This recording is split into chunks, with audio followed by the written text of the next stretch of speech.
This is the story of superstar bands, where members turn into enemies. Bandmates get into fistfights on stage, lawsuits fly like confetti, and families are completely torn apart.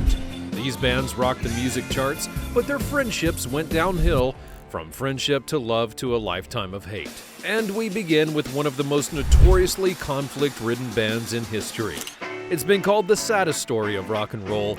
It's Creedence Clearwater Revival.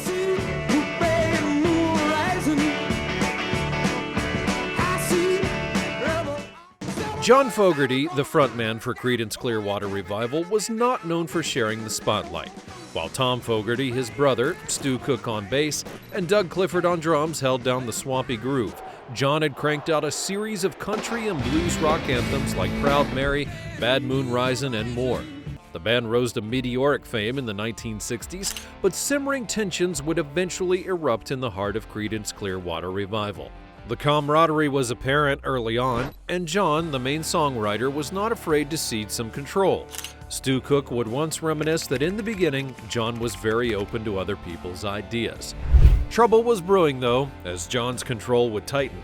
He clashed with Fantasy Records, their label, who had pushed a more commercial sound. However, John Fogerty felt that they were trying to turn the band into bubblegum music. Meanwhile, Tom was a gifted songwriter himself and felt that his contributions were completely ignored. Tensions escalated after Tom left the band in 1971, and John later quipped, "We never really argued in front of each other, we just kind of stopped talking." Eventually, Tom actually left the band, and that was, I think, a surprise to me. I tried to talk him into, really what I wanted us to do was take a break, because we were all pretty stressed, and he wouldn't hear of it. By then he wanted separation. Said, "Stu, you go fix all those things that are still hurting me now that you set in motion, and then maybe I'll listen to your apology. But right now it's a pretty empty apology. Okay. I'm still being clobbered." The legal battles became a new battlefield where John accused Fantasy Records of ripping him off on royalties, and Fantasy countersued, claiming that John owed them money for unfinished albums. John Fogerty even once lamented that it was a real shame because greed seemed to have gotten in the way. CCR officially disbanded in 1972, leaving a trail of bitterness. John had pursued a solo career, while the others formed Creedence Clearwater Revisited, a band that played Creedence songs but without their chief songwriter. John would call Revisited a tribute band, while Cook would counter, "We're not a tribute band, we're three Creedence members." The animosity lingered for decades. Fantasy Records eventually ludicrously tried to sue Fogerty for writing songs that sounded like Creedence Clearwater. A glimmer of hope emerged in 1990, though, when Tom, before his passing, said that he still loved John and that he was his brother, and John remained tight-lipped. A final insult came from John Fogerty when in 1993, CCR would be inducted into the Rock and Roll Hall of Fame. After accepting the award, John Fogerty got on stage and played some of the classic hits without his original band members, but rather a thrown-together group of players which included Robbie Robertson and Bruce Springsteen. Many people saw this as the ultimate middle finger to both his brother and his bandmates. Creedence Clearwater Revival's legacy remains untarnished. Theirs is a cautionary tale of allowing success and creative differences tear apart a band that had once burned so brightly. A story repeated again by country rock titans the Eagles. The Eagles took flight in 1971 when Don Henley and Glenn Frey left Linda Ronstadt's band to forge their own path. Joined by Bernie Leadon and Randy Meisner, they soared with a blending of country twang and rock and roll.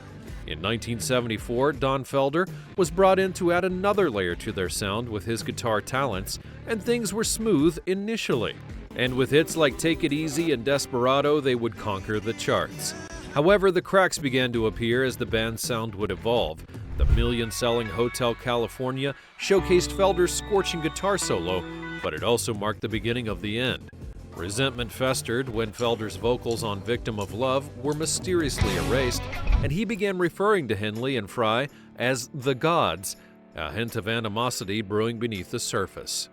By 1980, tensions would explode. Threats flew during a performance fueled by an argument over a political fundraiser. Frey and Felder were clashing on stage, and this onstage spat became a metaphor for the band's fracturing. You're a real pro, Don, all the way. Yeah, you are too, the way you handle people. Except for the people you pay. Nobody gives a shit about it. Fuck you, I've been paying you for 7 years, you fuckhead. The tour ended abruptly, and the Eagles would not perform together again for another 14 years. The disbandment was not official, but the brotherhood was clearly broken. In 2001, things took a legal turn when Felder was fired, and a lawsuit claiming wrongful termination and unfair profit sharing was soon to follow. He argued that Henley and Fry received a significantly larger cut despite an earlier agreement for equal splits. In his lawsuit, he claimed that the pair insisted they each receive a higher percentage of the band's profits. The animosity was obvious, and it spilled over into public accusations. Henley and Fry countersued, accusing Felder of breaching his contract and writing a scathing tell-all book. The legal battle would drag on for years, a constant reminder of their shattered past. In 2007, they reached a settlement, but the details remained a mystery, much like the inner workings of a band who was once known for their harmonious sound.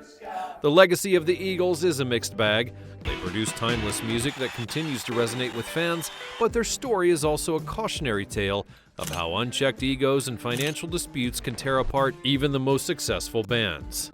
Felder's book, titled Heaven and Hell: My Life in the Eagles, perfectly encapsulated the Eagles' trajectory: a heavenly rise, followed by a bitter and hellish fall. At least they kept their struggles to their members. The next group, however, got their fans involved. Formed in 1990 by Anton Newcomb in San Francisco, California, the Brian Jonestown Massacre were not your typical country rockers. They leaned towards psychedelic rock, but their flame out in Australia in November of 2023 was as dramatic as any country music feud. Things seemed to be all right at first. Newcomb was the domineering frontman who drove the band's sound, but cracks began to appear. In 1998, after a string of successful albums, the band signed with TVT Records, but it wasn't a happy marriage. The relationship between the label and the band went downhill, and tensions escalated in 2023. Probably never, huh? He hates us anyways. You know that? I'm sure of it now. Like, we'll never ever play with those guys again, I bet. During a Melbourne concert, Newcomb publicly kicked out guitarist Ryan Van Creet, yelling, "Cut off this guy's mic, the party's over, Captain." Van Creet was not having it and shot back at Newcomb before a brawl erupted on stage, with Newcomb swinging his guitar. Security then intervened, but the damage was already done. The tour had been canceled, and fans began to boo the band, even throwing things on stage. Fan accounts from the show painted a rather grim picture of Newcomb's mental state. He allegedly called them cancerous reptiles and all manner of expletives. Whether due to an alleged knife point incident or not, Newcomb's behavior had become erratic, and the band was not speaking about it publicly, leaving the reasons murky. The meltdown was not the first sign of trouble, though. A documentary by the title of Dig explored the band's whirlwind relationships, highlighting the love-hate relationship between Newcomb and Dandy Warhol's frontman Courtney Taylor Taylor. Just as the Brian Jonestown Massacre band took things public, the next band was even worse. The Black Crowes were formed in 1984 by brothers Chris Robinson and Rich Robinson, and were a southern rock powerhouse that were known for electrifying live shows and hit songs like Hard to Handle, She Talks to Angels, and Remedy. Despite their musical chemistry, the Robinson brothers' relationship was always a simmering pot. Early signs of trouble would emerge in 2001 when drummer Steve Gorman would be fired. Though the band never revealed the exact reasons, tensions between Chris and Gorman were rumored to be a factor. Gorman later likened the experience to getting dumped by your girlfriend. Things truly began to unravel in 2015, though. Following a nasty breakup, Chris publicly blasted Rich in interviews, declaring that they never had much of a relationship, and Rich admitted that he was fed up with the fighting and acknowledged it was unhealthy. The brothers would spend the next half-decade in separate bands, each achieving moderate success. However, a seed of reconciliation was planted when they both reached out to a mutual friend, expressing a desire to reunite. Once the connection had become rekindled, it led to a 2020 reunion tour that celebrated the band's 30th anniversary. Though tensions have not entirely vanished, the brothers seem to have found a way to coexist for the sake of the music. Chris acknowledged their contrasting personalities, but also their creative spark together, saying that they were complete opposites but the music was good. The Black Crowes were often called the American Oasis, sharing the British band's brand of bluesy rock bravado and well-documented sibling rivalry between Chris and Rich Robinson. It mirrored the Gallagher brothers' feud. They once commented that even their rivalry didn't match that of the Robinsons. You guys look at, like, I'm thinking of the guys from Oasis, those two brothers. They can't fucking get in the room either.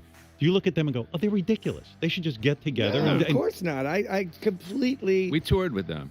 That must have been... And we freaked them out with our fights. While the Black Crowes have made a successful comeback, we can't say the same for this next band. Crosby, Stills, Nash, and Young were supposed to be the dream team of folk rock.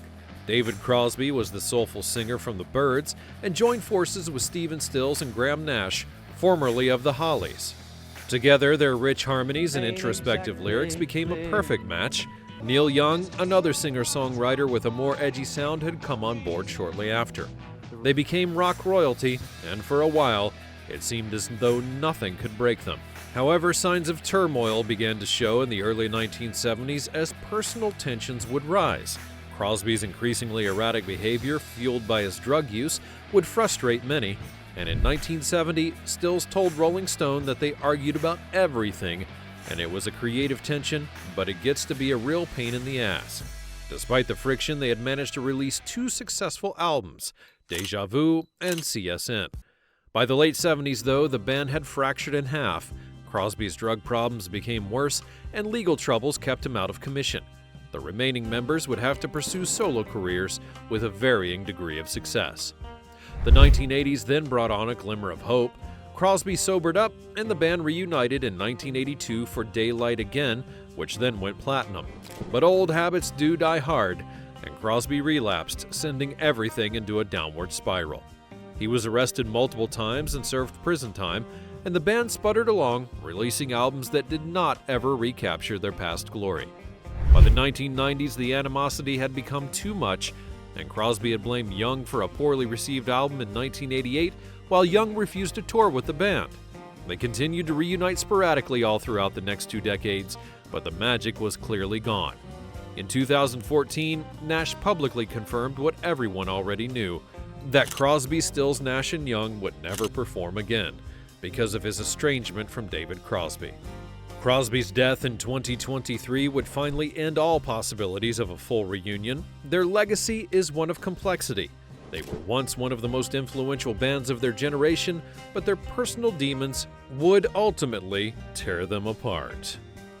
The Byrds began in 1964 with Jim McGuinn, later known as Roger McGuinn, on lead guitar and vocals, Gene Clark on rhythm guitar, David Crosby on rhythm guitar, and Michael Clark on drums, along with Chris Hillman on the bass. Though none were country musicians, their initial sound was a jangly folk rock blending of heavily influenced by the Beatles, and their cover of Bob Dylan's Mr. Tambourine Man became a massive hit. This would cement them as pioneers of the genre. Tensions rose and problems began in 1965. McGuinn was a businessman who wanted to capitalize on their success in a more commercial way.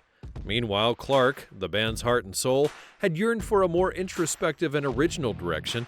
Tensions escalated during the recording of their second album, Turn, Turn, Turn, where Clark felt that McGuinn was stifling his creativity, and Crosby, ever the outspoken one, would take sides with Clark, and Clark eventually left the band in 1966.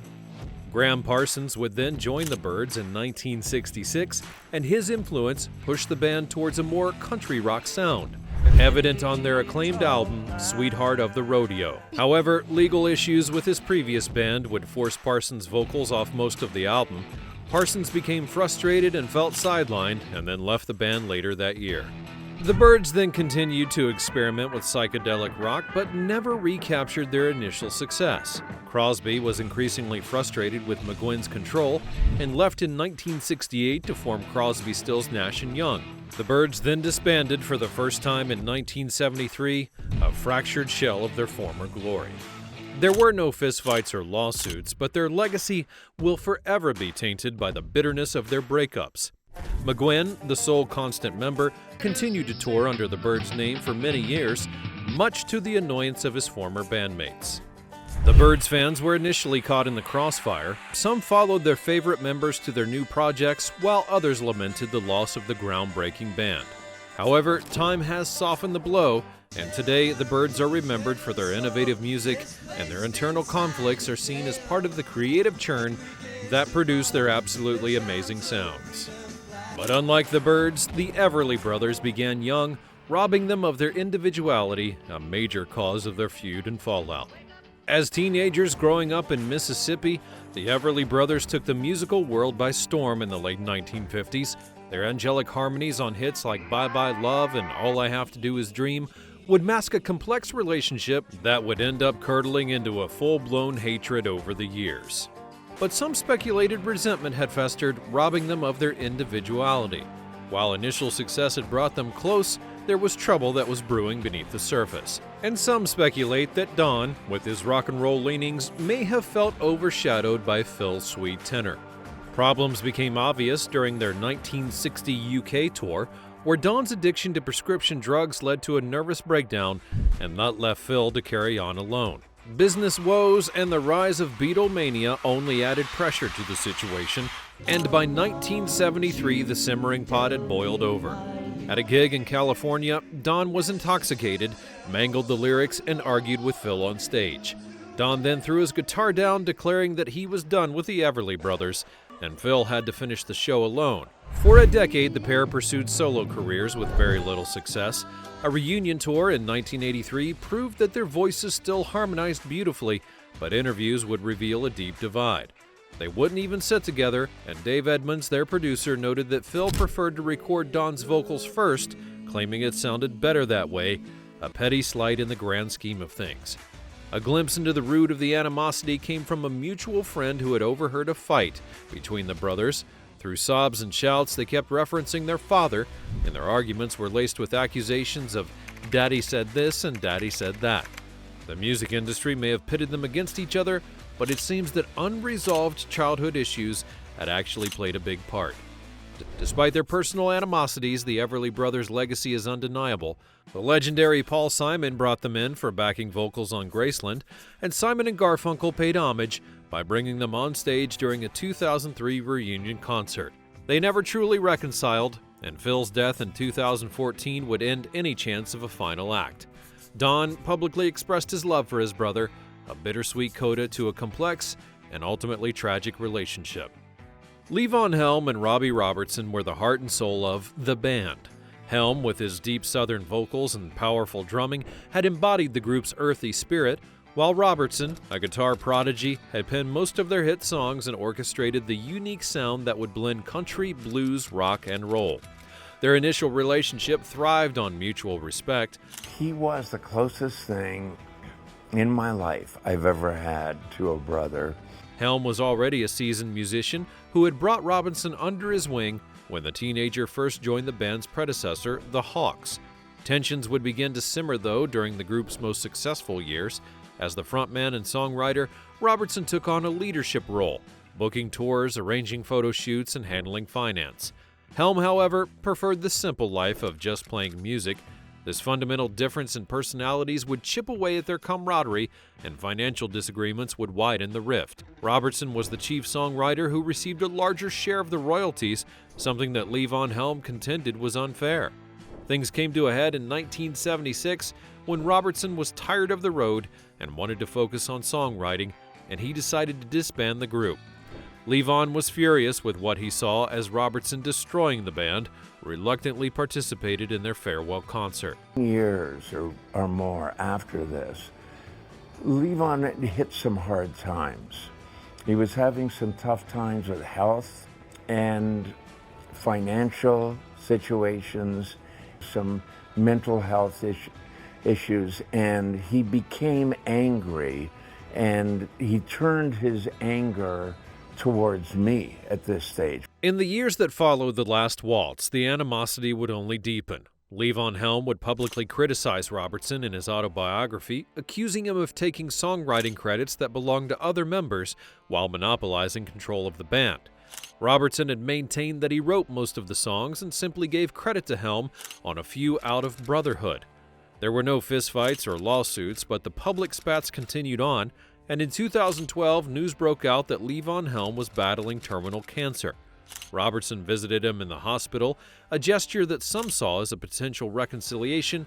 However, Helm died shortly after, leaving the true state of their relationship a mystery. The band's legacy is one of groundbreaking music that continues to influence countless artists. One of the saddest stories in all of country music comes from that of a mother and daughter duo known as the Judds. Naomi Judd and her daughter Winona were seemingly the picture-perfect country duo, but underneath they were locked in a complex and often volatile relationship. Naomi was a fierce and ambitious woman who had nurtured Winona's talent from a young age. They began singing together in the late 1970s, with Naomi's strong vocals being a perfect counterpoint to Winona's powerful delivery. The initial bond was of course undeniable. Naomi had pushed Winona to excel, and together they rose to superstardom in the 1980s, churning out hits like Mama He's Crazy and Why Not Me. However, when Winona turned 30, Naomi confessed a long-held secret. Winona had a different biological father than her younger half-sister Ashley, and this family secret, meant to protect Winona, had only caused a deep divide. The resentment simmered publicly. They maintained a united front, but tensions escalated. Naomi had battled depression, and Winona felt the weight of her mother's struggles. In 1991, Naomi's hepatitis diagnosis would force them off the road, and the hiatus became permanent. The hate was not always silent. In 2013, rumors swirled that the sisters were fighting over Naomi's will. Winona publicly denied the rift, stating that there was no argument. However, the public questioning would cast a shadow on the relationship.